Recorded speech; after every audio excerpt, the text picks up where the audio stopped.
probably there are those of you that maybe don't read a lot of cases in what you study, but that is designed to give you an idea about how to look through a whole load of different complicated documents that you might be unfamiliar with.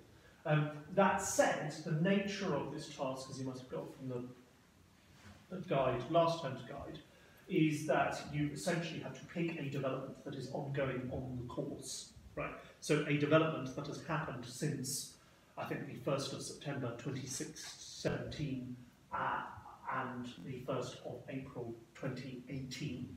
And I raise that now because as we start going through some of this stuff like this, if you think, wow, that looks interesting, that, you know, the UN Human Rights Council, that's fascinating, go on its website, and if you see something that interests you, that might be the subject for your piece. But don't worry too much about the mechanics of it, because as I said, there'll be a specific class on this, which will be a skills-based class, not only about how to go about researching it, but also give you a little bit more explanation about what the assignment is. Okay, and this week, I raise it this week because we're starting to actually look at substantive institutions this week. Okay, good, excellent. Right, so today we're going to look at the UN and the United Nations Human Rights Council. Well, I want to briefly take you through, and I alluded to this at the end of last week's class, but what I'm going to sort of look at as 3 types of international human rights body. And this is a sort of a template that I've developed that I think is useful to help you understand the different nuances between all of these different bodies that can look and sound enormously the same. What we're going to look at this week is an international human rights body. It can be described as a charter body, although there's a technical issue about whether the Commission well, the Council is technically a charter body.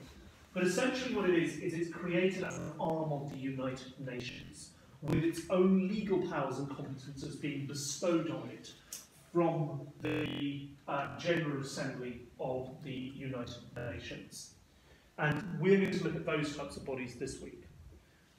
These bodies, crucially, are representative, and that's the major feature that you need to understand about them. What do I mean by that?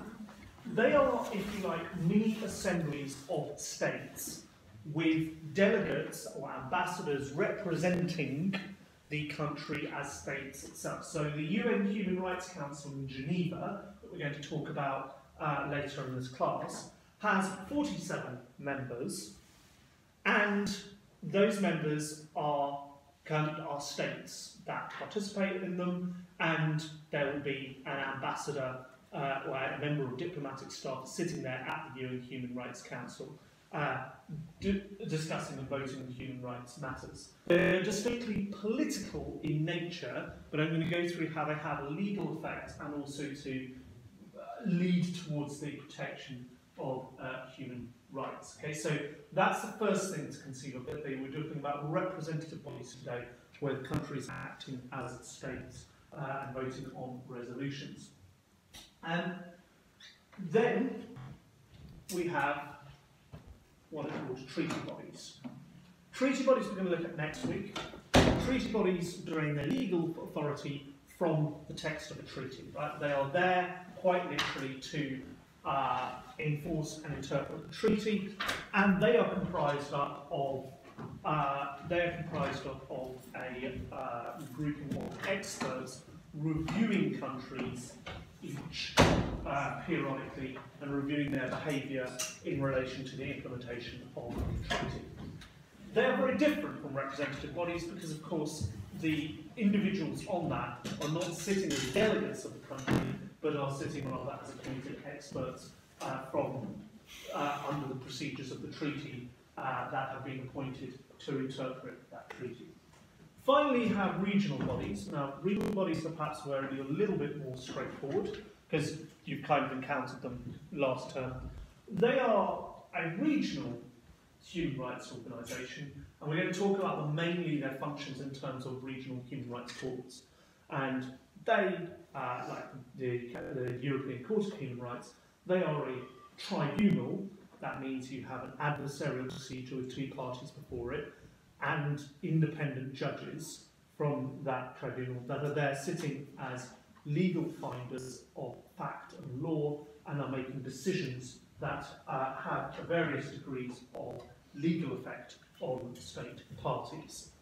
So we move all three, we're going to look at, these this week. Next week we'll look at treaty bodies, and the week after we will look at regional human rights courts. Okay? All three of these bodies are important. All three of them have an enormous impact in terms of the protection of human rights, more generally. So, what we'll do now is we'll go on and look at the United Nations and what the United Nations is, what it does, and where it specifically relates to human rights. So, the UN Charter was created at the San Francisco Conference in 1945, and there were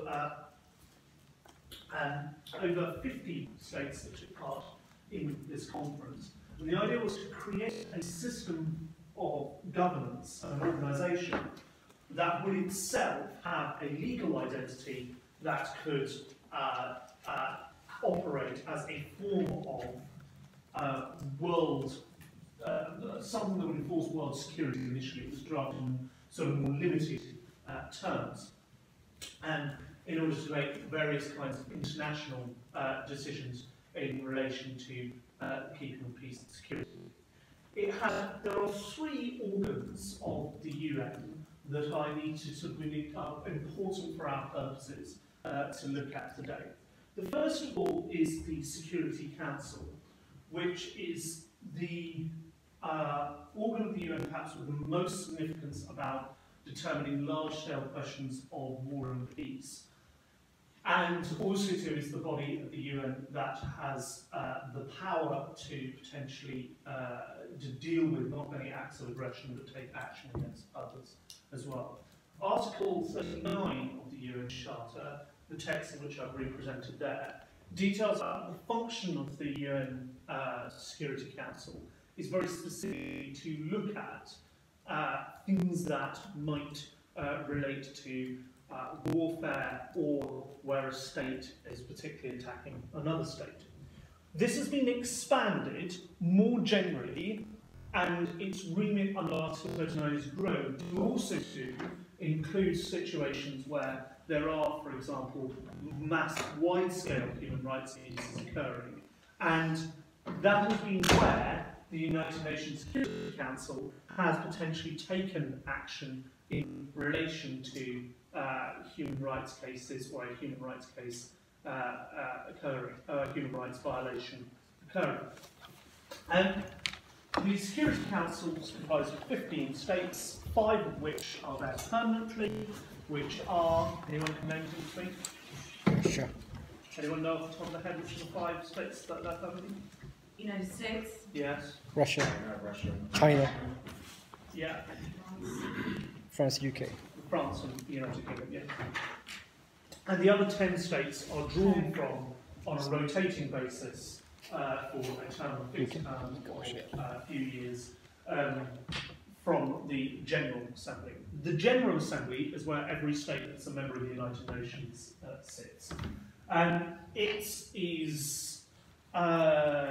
does not have the same legal powers as the Security Council, which has specialised legal powers, but rather the General Assembly is sort of confined to, or has a number of political powers, and of course can issue resolutions which can help shape international law.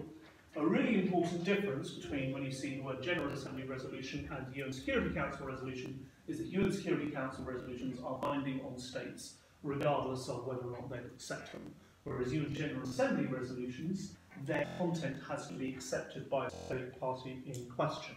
You might want to think back to last week's area where we looked at the concept of obligation in international law. An important feature that you might not be aware of the UN General Assembly is that the UN General Assembly is divided into 5 regional blocks. There is the African bloc, the Asia bloc, the Eastern European bloc, the Latin American bloc, and the Western Europe and other bloc. which is where the United States of America and Canada are located, along with Western Europe. Western Europe being roughly referring to the Cold War as what the Cold War would call Western Europe. This is important because all UN bodies have to contain a percentage of each bar, right? So they need to, if you have a UN body, such as, we look at the Human Rights Commission and then the Human Rights Council, they need to contain X number of African states, Y number of Western European and other states, etc. And those